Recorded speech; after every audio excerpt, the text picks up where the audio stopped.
हर हर महादेव प्रिय दर्शकों, इस बार श्रावण मास के बीच पुरुषोत्तम मास भी शुरू हो रहा है।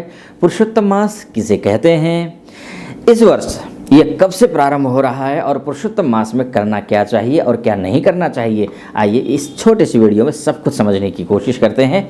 आगे बढ़ने से पहले अगर अभी तक आपने मेरे इस चैनल को सब्सक्राइब नहीं किया है तो कृपया सब्सक्राइब कर लेना, साथ में बेल आइकन को प्रेस कर ऑल पर क्लिक कर देना। वीडियो अच्छा लगे तो लाइक और कमेंट भी करना बिल्कुल मत भूलना। चलिए चलते हैं, पुरुषोत्तम मास पर बात कर लेते हैं। पुरुषोत्तम मास अर्थात मलमास भी पुरुषोत्तम मास को ही कहते हैं। अधिक मास, अधिमास, ये सारे पुरुषोत्तम मास के ही नाम हैं।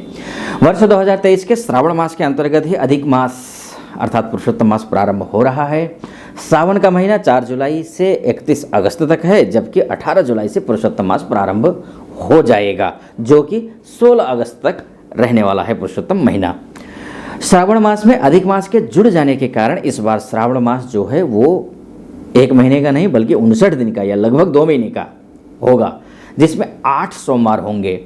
श्रावण मास में जो सोमवार किस किस तारीख को पड़ रहा है ये आपको स्क्रीन पर देखने को मिल रहा होगा। सबसे पहले अधिक मास किसे कहते हैं ये समझ लेते हैं।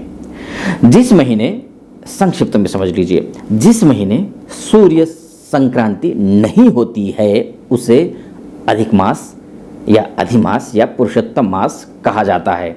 इसे आसान शब्दों में समझें तो जिस माह में एक अमावस्या से दूसरी अमावस्या के बीच सूर्य की संक्रांति नहीं होती है उसे अधिक मास कहा जाता है। और अधिक मास 32 महीने 16 दिन और 6 घंटे के अंतर से आता है, ये भी समझिए। अधिक मास के जो अधिपति देवता हैं वो भगवान विष्णु हैं। इस महीने की कथा भगवान विष्णु के अवतार नृसिंह भगवान और श्री कृष्ण भगवान से जुड़ी हुई है, इसलिए इसे पुरुषोत्तम मास भी कहा जाता है। पुरुषोत्तम मास अर्थात भगवान श्री हरि। एक सौर वर्ष, और ज्योतिषीय हिसाब से इसको समझने की कोशिश कीजिए। एक सौर वर्ष 365 दिन और लगभग 6 मिनट का होता है, और वहीं चंद्र वर्ष 354 दिनों का होता है। इस प्रकार सौर और चांद्र दोनों वर्षों में 11 दिन 1 घंटा 31 मिनट और 12 सेकंड का अंतराल होता है। और जैसे जैसे ये अंतर हर साल बढ़ता जाता है, जो 3 साल में 1 महीने तक चला जाता है, अर्थात हर तीसरे वर्ष 12 महीने की जगह 13 महीने होते हैं। हर तीसरे वर्ष में 12 महीने की जगह 13 महीना होता है, और जिसे शास्त्रीय शब्दों में अधिक मास कहा जाता है। ये महीना धर्म कर्म के हिसाब से, धर्म कर्म के दृष्टिकोण से अत्यंत उपयोगी और श्रेष्ठ है, किंतु सकाम भाव से किए हुए सभी पूजा पाठ निष्फल हो जाएंगे। सकाम भाव अर्थात किसी मनोकामना को रखते हुए पूजा नहीं करनी चाहिए। हम में से कई ऐसे होते हैं, हम लोग क्या करते हैं कि कोई भी पूजा करनी हो तो हे ईश्वर हमें ये दीजिए, कुछ कामना करते हैं, लेकिन इस महीने पुरुषोत्तम महीने आपको किसी भी प्रकार की कोई कामना किए बिना आपको भगवान की आराधना पूजा पाठ करना है। इसलिए पुण्य के सभी कार्य निष्फल हो जाएंगे अगर आपने सकाम भाव से पूजा की तो। इसलिए इस अधिक मास में कौन सा कार्य वर्जित है जो बिल्कुल नहीं करना चाहिए, आइए इसे भी समझ लेते हैं।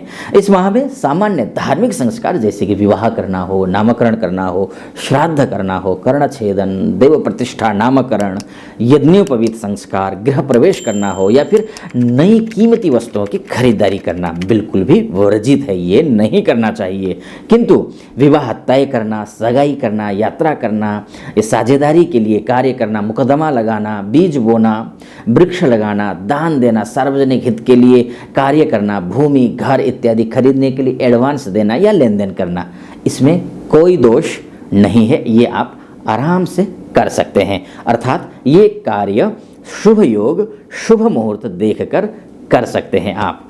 इस मास में नित्य प्रतिदिन यानी कि पुरुषोत्तम महीने में नित्य प्रतिदिन श्रीमद् भागवत गीता के पुरुषोत्तम नाम के 14वें अध्याय का पाठ करना चाहिए। साथ ही संभव हो सके तो विष्णु सहस्त्र नाम का पाठ करना भी आपके लिए अत्यंत श्रेयस्कर होगा, अत्यंत लाभदायक होगा।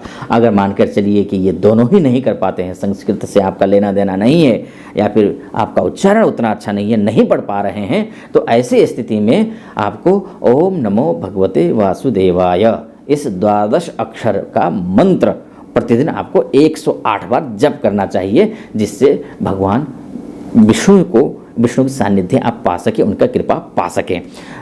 इस माह दिन में एक टाइम भोजन करके जप तप व्रत दीपदान ध्वजादान करने का भी बहुत बड़ा महत्व है। ये सबको करना चाहिए संभव हो सके तो।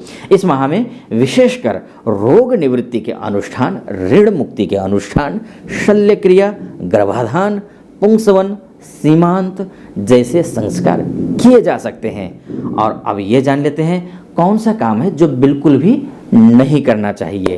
पुरुषोत्तम माह में किसी भी प्रकार का व्यसन कभी नहीं करना चाहिए और मांसाहार से दूर रहना चाहिए। मांस खाना हो या फिर शहद, चावल का माड़, उड़द, राई, मसूर, मूली, प्याज, लहसुन, बासी अन्न, नशीले पदार्थ, ये सभी चीज़ें त्याग देना चाहिए। इससे अगर आदी हैं आप तो तुरंत त्याग दें और भगवान की भक्ति में लीन हो जाएं। आपको कृपा प्राप्त होगी भगवान विष्णु की और लक्ष्मी जी प्रसन्न हो जाएंगे और धन धान्य से आप परिपूर्ण होंगे। प्रिय दर्शकों, इस वीडियो में आज इतना ही। चैनल को सब्सक्राइब, लाइक और कमेंट करना बिल्कुल मत भूलना। फिलहाल अनुमति दीजिए। हर हर महादेव।